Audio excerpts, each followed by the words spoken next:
All righty, there he is, folks, locked and loaded and ready to go. How you feeling, my man? You feeling good? I'm doing well. Getting ready for another big game. It's three in a row here to finish the season, and AFC East on the line, number two seed on the line. These are the type of games you want to be in late in the year. Yeah, no, definitely. Although I would rather that this game not count whatsoever because you won the Tennessee game, and then this game wouldn't matter. It would have been over. It would have been over. And not only that, it would have bought them another week of rest Much for needed. much needed rest. Which today we find out there's some important players that missed practice again.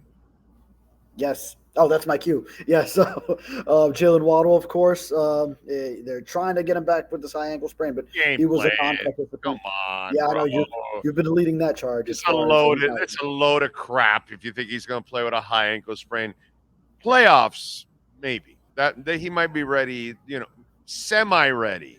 It's a high ankle sprain. Haven't you ever had a high ankle sprain? I have not. Really? I've had a lot of injuries, but yeah. But Most I've had recently a high calf. ankle sprain. I used to play a lot of basketball, and I've had a few of those high ankle sprains. And brother, that thing is ultra sensitive compared to a regular ankle sprain. Yeah. It's just a whole different monster. That's why I knew it was a load of crap these first 2 weeks. Maybe they can, suit him up for the playoff game. But okay, Waddle out. But then Yeah. X also missed today too, which that's expected also. Right, right. Even from the beginning of the week, it takes a lot for Mike McDaniel to even say from a Monday he doesn't expect the guy to play. He'd leave it open as deep as possible. So that takes a lot. And then of course now Tyreek Hill, he has that tragedy hit him with a fire at his home yesterday. So he was at practice yesterday. He was limited then, but not there today. So but the ankle is still listed on the injury report, but you know that it's also a personal matter is there, which is probably more so why he's not out there. And Raheem Mostert, the second day in a row with the knee and ankle injuries. We know he's been able to play through injuries, but last week he missed the Wednesday and Thursday and tried to go Friday, see what he could do. And although Mike McDaniel felt confident in Mostert playing, he did not end up going. So that could be telling as well. But Armstead did return to practice, so he missed Wednesday and was upgraded to limited on Thursday. Devon Achane has been out there, even though he's got the toe and the ribs injuries. There's a lot of guys that are limited. Rob Hunt is trying to come back after missing 7 of the 8 starts. Jerome Baker is trying to make it off of IR. So we don't know what he did as far as the full day of practice, but Vic Fangio was saying that what he shows today would go a long way in determining whether he can play and be activated before this game. So we really won't know the extent of that until Mike McDaniel speaks tomorrow. Yeah, and from what a report says out there, no shot for Dalvin, right? Because it looks like he wants to go to either Dallas or Baltimore. I guess he thinks those are better opportunities to go deeper into the playoffs than with the Miami Dolphins. What are you hearing about that? Yeah, well, I mean, Baltimore could be intriguing because they have J.K. Dobbins out, and then Keaton Mitchell later went down, so he could be a compliment to Gus Edwards over there. Though Justice Hill, I mean, he was tearing up the Dolphins this last game. I've also thought of Cleveland, a reunion with Kevin Stefanski because he had him over in Minnesota as offensive coordinator, so that would be interesting. Just reuniting with him now as a head coach, and they lost Nick Chubb earlier in the year, although they've also been running the ball well with Ford and I think some Kareem Hunt over there as well. But that could be something to watch too. Yeah, no Dalvin Cook for Miami. Um, Normally he doesn't do this, but he did it for that one game when X was out. X is going to be out again. You can't put Cater on Diggs because you saw what happened last time. Are you expecting Ramsey to roam? Yeah, I would expect it for this game. We asked Fangio; he wouldn't give a straight answer, which he often just is an open book and will kind of tell you what he's doing. Although you've kind of read into his answers too and told him, no, that's BS, that's not. But yeah, I mean, dude, that's all coaches. They have to do right, that sometimes. right. They You have can't no just be choice. right, Yeah, right. they got to bullshit us sometimes. They have no choice. Right.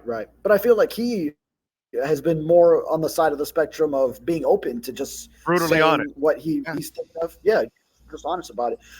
So yeah, we did see it when they faced the Jets. Garrett Wilson, X was out, and then when it was a difference between Jalen Ramsey and Kader Kohu, Fangio decided to shadow Wilson with Ramsey. We know he did not the first time against the Bills. It was Stephon Diggs and X as opposed to Kader Kohu, and Fangio decided not to, and Diggs lit up Kohu. I even asked Kohu about that game, what he remembers, and he just says, I had a bad game. That's about it. I don't think you want to have him relive that. I would say, although Diggs hasn't been as productive in recent weeks, I know his production has kind of tailed off since they went from He loves Miami. Yes, yes. He's a Dolphin killer, and he's still the most talented guy that you have to look out for. Just make sure, first and foremost, that you have him locked down. So I'd put Ramsey on him. Yeah, Allen's the same way too. I don't care how Allen's playing. He could have thrown 40 interceptions in the last 4 games. When it comes to the Dolphins, that guy gets up to play the Dolphins. Dude. I Yeah, mean, he loves to play the Dolphins. And the most dangerous part about this matchup is that the Bills have everything to lose here, whereas Miami has nothing really to lose. Some positions, but they're still going to be in the playoffs. Where Buffalo has to win because a loss, they could be out of the playoffs. So they're going to face a really desperate Bills team. yeah, and That's we'll know exactly going into Sunday night, since it is the yeah, last game, where things stand. So whether they need the win to get into the playoffs, but if there's the Pittsburgh loss on Saturday to the Ravens, if it's the result they need between Jacksonville and the Tennessee game, then they could clinch going in, and then they're in the same position where it's for positioning being number 2 in the AFC East, as opposed to, in their case, they're more likely to be at 7. But it could very well be, if with the Ravens resting Lamar Jackson, Tyler Huntley starting, Pittsburgh and Mike Tomlin, if they pull out a Saturday win against Baltimore, and then Jacksonville takes care of Tennessee, then the Bills are in a position where they need to win just to get in. So they would be in either 2 if you win, or lose and you're out. And then there's also the tie scenario where the Dolphins would also clinch the number 2 seed with a tie, and then Buffalo, in that case, could hold on to a wild card spot in the event of a tie.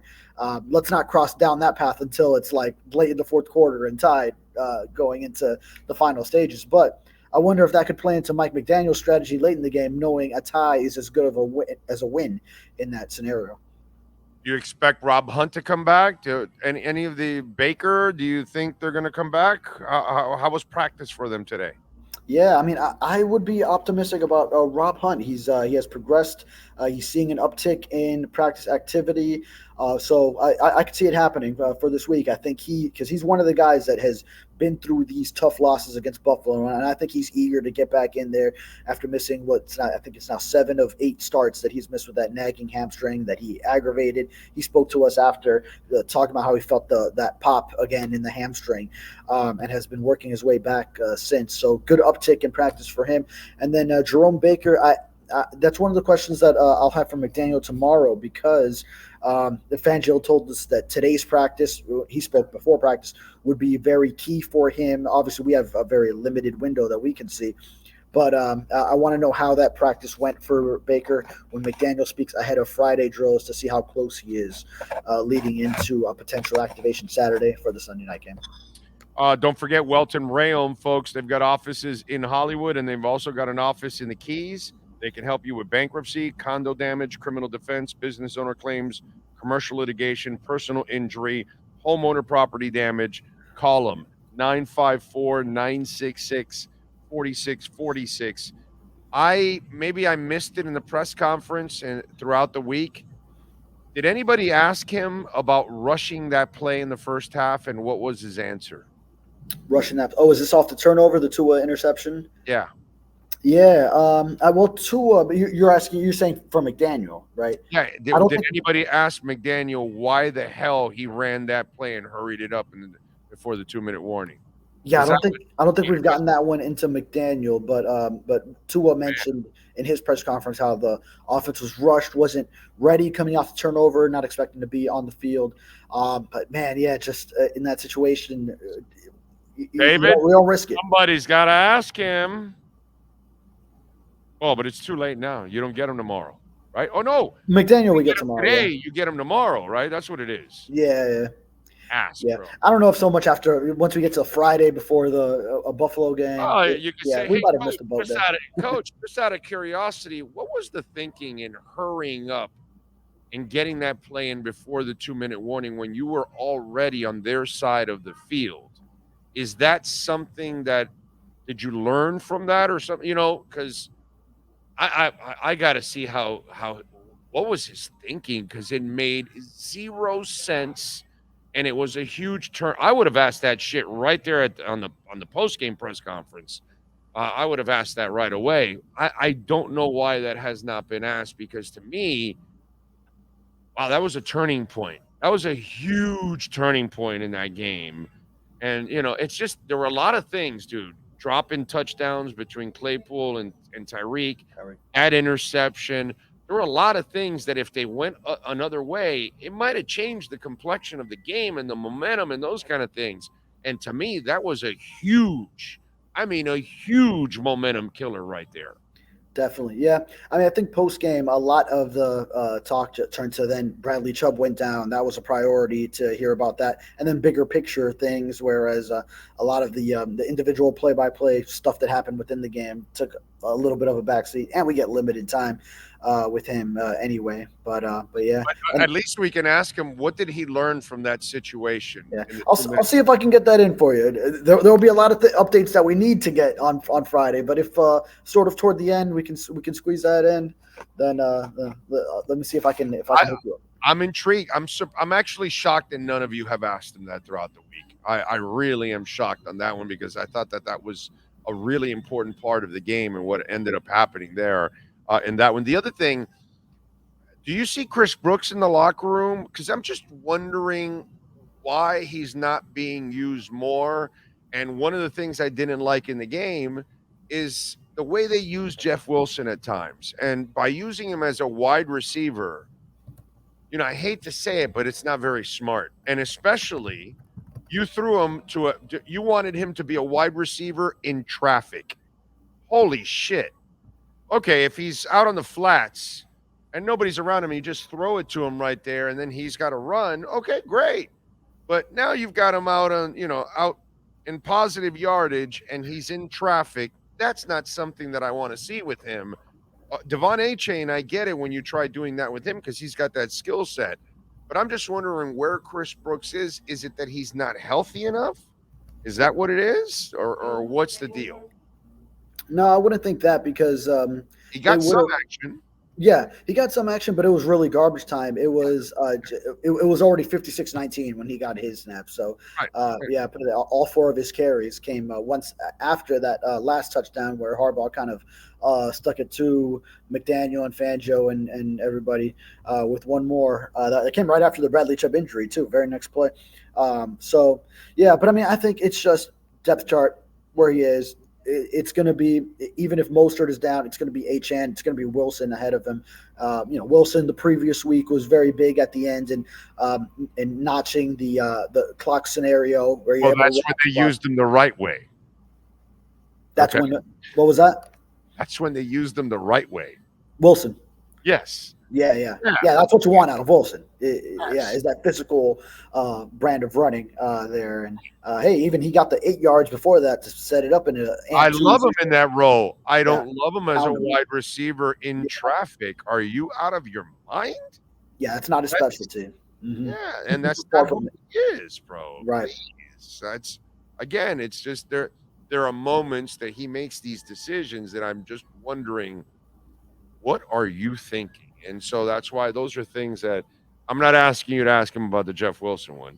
But the other one, yeah, I definitely am intrigued by what happened at the end of that first half in that decision. That one is just absolutely crazy. What are you thinking? Because I have very little hope for this game. Right. You mentioned that to me. You said 5% chance, which is the minimum that you give a team going into a game. Yeah, I give every team in the history of the NFL 5% chance to win, because anybody really can win at any given moment, any given Sunday. It's true. I know it's a cliche, but anybody can win. people have terrible days, and then the terrible team has the greatest day they've ever had, and things go their way. So it can happen. That's why you can give everybody 5%. Yeah, yeah. Well, from the start of the week, I've been saying I do have the Dolphins bouncing back and winning. That they've come back every time after a loss to win the next week. They never let one loss turn into two. I do like that part of what the mentality that Mike McDaniel has instilled in this team. Whether they're riding a high, whether they're riding a low, they go and approach the next week independent of the previous one. So I don't feel like it'll be some kind of big hangover of. You took a 56-19 loss, and then that's going to affect the mentality that you come into the next game with. So, and I like them at home too. And also, although everyone feels Buffalo has all this momentum, which they do. They've been winning these games. They haven't looked that impressive against the Patriots last week. They didn't look very impressive on that Saturday night game against the Chargers the week before when. They just let go of Brandon Staley, and they were a coachless team. And I know sometimes teams can get up for their interim coach, but still, that Buffalo team coming off the Dallas one that they had, they should have been more dominant in that one. So, I just feel like this Dolphins team is tired of losing to Buffalo, and despite some of these injuries, some of the guys being out, but if they get Rob Hunt back, maybe Jerome Baker, then those are also some boosts. And I think ultimately that this team does find a way to pull it off. All right, I'll leave you with this, and some people are saying it on the chat board, and it's been mentioned to me on my DMs and everywhere else, and even a family member of mine, another friend of mine mentioned it. And it happens a lot. Team breaks down towards the end of the year. Miami has had a lot of injuries this year. People keep mentioning now the training staff. And I don't think it's a bad training staff. I think they have an excellent training staff. I think they just have constantly a lot of bad luck with it. You know what I mean? It's like, people were telling me last year that Tua can't stay healthy. And I said, bullshit. I called bullshit on that. I said, no, Tua has to play smarter. And that's how he stays healthy because Marino never put a shoulder into anybody. Trust me, I watched every game. Trust me, Marino didn't hold it for 4 or 5 seconds like Tua used to hold it for 4 or 5 seconds. Waiting to make a play to force the issue. No, no, no, no, no, no, no, no. It wasn't there. It was in the 10th row for Marino. Okay? Breeze, Montana, all these guys, Peyton Manning, all these guys that, well, Marino had a gun, but these other guys that don't really have a gun, they all got rid of it quickly. And so, look, there are no injuries from Tua. Why? Because he's playing smart. So for me, a lot of times I think it's about luck. And Miami, my God, they have constantly had bad luck. So the people, and we live in this whole, society where everything is a conspiracy theory. I got to give them a little credence on this because it does happen a crap ton to the Dolphins practically every year. So your thoughts on the training staff and player injuries that constantly happen to the Dolphins? How would you look at this? Well, a few things on Tua because I feel like he always had the quick release. Like he was getting the ball out quick. Even I remember writing it in 2021. That would be his second season. So I don't know if he's been adjusting that much in that sense. But But no. He used to hold it before. Trust me. he had one of the lowest. What's it called? Like seconds per drop back to release. Well, you probably haven't caught it on the show yet. That's probably what it is. All of his injuries are on those plays. Yeah. From 3.85 seconds to 5:10. Yeah. The hip injury, the 2 ankle injuries, the 2 concussions, I timed them all. So all of his major injuries happened when he held on to the ball too long. I'm not telling you that he does it all the time. Right. No. But now he never does it. That's the difference now. Now he never holds on to the ball forever anymore. Now you see him spike it. Now you see him throw it out of bounds, whatever. Now you see him do things he did not do the first couple of years. You know what I'm saying? So that's what I said last year. I said he just has to play smarter and he'll be fine. He's not injury prone to the sense of, he's so fragile that every time he gets hit. No, dude, he got hit a couple times this year and he didn't get injured. but you can't take the unnecessary hits. Those are the ones that, you can't do anything about that kind of stuff. You know what I'm saying? So how would you answer it to the Dolphin fan base and the people out there that feel that the Dolphin training staff is at fault for for on average the injuries that happen to them every year? Yeah, I don't. I think it'd be unfair to point to the training staff itself. Me too. Yeah, a lot of it is bad luck, like you said, and then hey, sometimes that is what you get when you're not afraid to pursue players that do have an injury past. I stop at saying injury prone. I don't have to use that word No, too no, much. Teron Armstead Yeah, is injury prone. No, no, yeah, no, no. right. That's fair, bro. Armstead, yeah. That is fair. Yeah. That Chubb is has had his injury histories. Bradley Chubb has. Raheem Mostert has been healthy for the most part of 2 years, but he has had the injury history in San Francisco. And then now toward the end of the year, he's dealing with that ankle.